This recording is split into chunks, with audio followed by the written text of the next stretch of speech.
In the tranquil forest of Alder Creek, James parked his battered green pickup on the narrow dirt track and stepped out, boots sinking slightly into last night's rain-soaked soil. The early morning hush wrapped around him like a blanket. Dew still clung to the ferns, and a mist hovered low among the towering pines. Birds chirped drowsily above, and somewhere deeper in the trees, a woodpecker started its steady tapping. James adjusted his canvas ranger pack and set off down the trail, heading for a spot where elk were known to graze. He had a trail camera to check, just a routine patrol. Halfway down the winding path, a sound pulled him up short. It was faint. A thin, trembly cry, not the chirp of a bird, not the rustle of a squirrel. It came again, a fragile, wavering whine that made the hairs on James's neck rise. He turned toward it, moving carefully through the underbrush, brushing past young saplings and moss-draped branches until he reached a hollow near the base of a storm-felled pine. There, nestled in a damp bed of leaves and soft earth, were two bear cubs. They were barely larger than raccoons, their brown fur patchy with rain and dirt, eyes blinking against the dim morning light. One had a pale smudge over its right eye and a floppy right ear. The other was a little bigger, with darker fur and paws almost comically large for his body. They were huddled together, shivering. James crouched, lowering himself slowly to avoid startling them.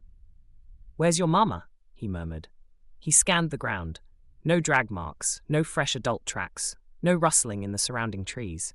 Just two orphaned cubs, alone, scared, and far too young to fend for themselves. The smaller one whimpered again, a high-pitched squeak that broke something in James's chest. "Well, I guess this morning just got interesting." He pulled off his canvas jacket and approached slowly. The cubs tried to back away, but they were too weak. Their bellies were sunken, fur clumped where it should have been soft. James bundled them gently in the jacket, feeling the slight tremble of their bodies against his chest. The bigger cub let out a long, wheezy grunt that almost sounded like protest. James chuckled. "You got a lot of opinions for someone with dirt in your ears." Back at the truck, he laid the bundle carefully on the passenger seat. The cubs immediately squirmed and started up a duet of squeals, grumbles, and odd little snorts. James pulled the door shut and started the engine. "Easy now, I'm not driving a clown car." The female gave him a side-eyed look and let out a snort that made James laugh out loud. By the time they arrived at his cabin on the forest's edge, both cubs were fully awake and fully vocal. The male kept trying to climb over the center console, and the female kept slapping him back into place with little huffs and squeaky growls. James carried them inside one at a time, still bundled in his now very muddy jacket. He set up a large crate with warm blankets and filled a shallow bowl with diluted goat milk. The cubs sniffed it, then turned and looked at him like he'd just served them dishwater. The female let out a long, rising groan, flopped dramatically onto the blanket, and covered her face with her paw. James raised an eyebrow. Tough crowd. Eventually, hunger won. They drank noisily, getting more milk on their faces than in their mouths. Then came the cleanup, snuffling, licking, sneezing, and another round of theatrical bear noises that sounded like two grumpy old folks complaining about the soup. Over the next few days, the cubs made it clear they had no intention of being quiet. They growled at the mop. They argued over who got the warmer blanket. They followed James from room to room, squealing and muttering like they were narrating every move he made. He started calling the bigger one Bo and the smaller one Miri. She was bossy. He was dramatic. If James stepped outside to chop wood, they would both fling themselves against the screen door and moan until he came back. When he returned, they'd tackle his boots, sniff his pants, and grumble at each other, as if debating whether he smelled like squirrel or rain. One afternoon, James sat down in his old rocking chair to rest. Miri climbed straight into his lap, kneading his thigh with her paws while grumbling softly under her breath. Bo curled around his boots with a deep sigh, then proceeded to make tiny hiccuping sounds while resting his chin on James's foot. James scratched their ears. "You two are the most talkative bears I've ever met." They chirped back in perfect unison, like they'd been waiting to hear him say that. From that moment on, they claimed him completely. By the end of the month, they had transformed the cabin into their playground. Every rug was now a wrestling mat. Every blanket belonged to them. Every pillow became a chew toy or a napping throne. Miri learned how to open the cupboard under the sink, mostly because that's where James kept the off-limit snacks. Bo figured out how to climb the couch, launch himself onto the windowsill, and yell at deer in the yard like he was king of the forest and they were trespassers. Sometimes, he fell off the sill in the middle of a particularly passionate roar. That didn't stop him. James replaced the blinds twice. He gave up on keeping the windows smudge-free. One afternoon, he caught them both staring out at a squirrel for 30 minutes straight, their bodies perfectly still except for the slow wagging of their short tails. When the squirrel finally left, they trilled in disappointment and then immediately turned to each other for a round of mock combat that knocked over a stack of firewood. Every morning, they greeted James like returning royalty. He'd wake to find Bo's face an inch from his own, huffing like a miniature dragon, while Miri paced the hallway grumbling about his laziness. She had opinions about everything and didn't mind sharing them, especially if breakfast was running late. Bo, on the other hand, preferred brute force persuasion, dragging James's slipper into the kitchen, knocking over the water bowl, or barking, yes, barking, at the coffee pot if it didn't start gurgling fast enough. When he finally got up, they'd race to the kitchen and take turns bellowing at the fridge. Breakfast was a full production. They had favorite foods. Miri loved mashed blueberries. Bo liked scrambled eggs. They both hated bananas and weren't shy about making that known.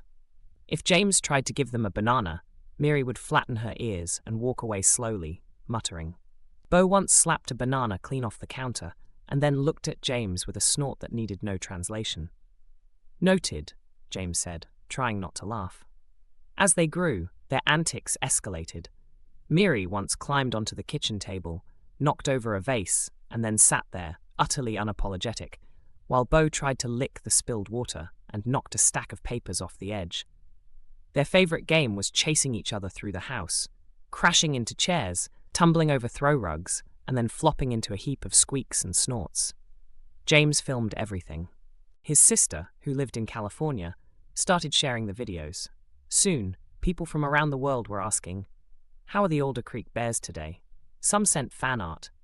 One sent crocheted bear hats. James didn't mind the attention. What he loved was how much joy these two tiny disasters brought to others. He took them on short walks through the forest behind the cabin, keeping them close. They pounced on beetles, climbed low logs, and tried, unsuccessfully, to ambush each other behind bushes. Bo had a habit of turning to James every few minutes and letting out a questioning grunt, like, "Did you see that? I'm amazing, right?" Miri usually trilled right after, as if to say, "No, you're not." One morning, James watched them crouched on the porch railing, both fixated on a chipmunk. Miri was perfectly still. Bo, meanwhile, started humming under his breath. The chipmunk ran off. Miri turned and smacked him. James almost dropped his coffee, laughing. "You two need a sitcom." At night, the cabin grew quiet, except for the sounds of the fire crackling and the bears breathing. James sat in his chair, Miri curled at his hip, Bo sprawled by the hearth. Sometimes they purred, not quite like cats, but deep vibrations that rumbled through the floorboards. Other times, they mumbled to each other in soft tones, like sharing secrets in their own language. James would sit there for hours, his hands resting on their warm fur, thinking about that morning months ago when he found them trembling in the woods. He remembered the way their tiny bodies had pressed into each other for warmth, their wide eyes glassy with fear and exhaustion. The air had been cold that morning, and the forest unusually silent, as if the world itself was holding its breath to see what James would do. He'd crouched low, whispered gently, and held out a fleece jacket like an offering. They hadn't moved at first, just watched him with those bright, liquid eyes. But when he took a slow step forward, Bo had made a sound, a low, uncertain whimper, and Miri had pressed her nose into Bo's side, as if asking him what to do. He didn't even remember the drive home clearly. Just flashes, the feel of their tiny claws gripping his sleeves, the hum of the truck engine, his own heart pounding with something between panic and hope. He hadn't meant to keep them. He'd planned to care for them until a rehab center could take over. But no one ever did. And truthfully, he never pushed. He couldn't. They were family now. grumbly, silly, expressive family. He'd gotten used to Miri's dramatic sighs whenever she didn't get her way, to Beau's habit of flipping over the water bowl just to see how far it would splash. They had strong opinions, both of them, and they shared them often, with chirps, huffs, growls, even what sounded suspiciously like laughter when they were up to no good. He'd baby-proofed the cabin in ways no human baby would need, reinforcing cabinets, hiding anything that could be chewed, patching claw marks in the wood that he couldn't stay mad about for long. He learned to read the warning signs. Beau's slow tail flick when he was getting cranky, Miri's high-pitched chatter when she was about to start a game that involved destroying something expensive. Sometimes they fought, sometimes they knocked things over. Sometimes they wrestled so hard the whole couch slid across the floor. But every night, when he drifted off to the sound of their soft chatter and the crackling fire, James felt something he hadn't felt in years. Peace. The kind that settles deep in your bones, that tells you you're not alone. That life, for all its chaos, had brought him exactly who he needed. Two noisy little bears who never stopped talking and never let him feel the silence again. They filled his days with sound, with energy, with life. He'd wake to the tap of claws on the wooden floor, Beau pacing in front of the door waiting for the morning walk. Miri would leap onto the bed and immediately press her cold nose into his neck like a furry alarm clock.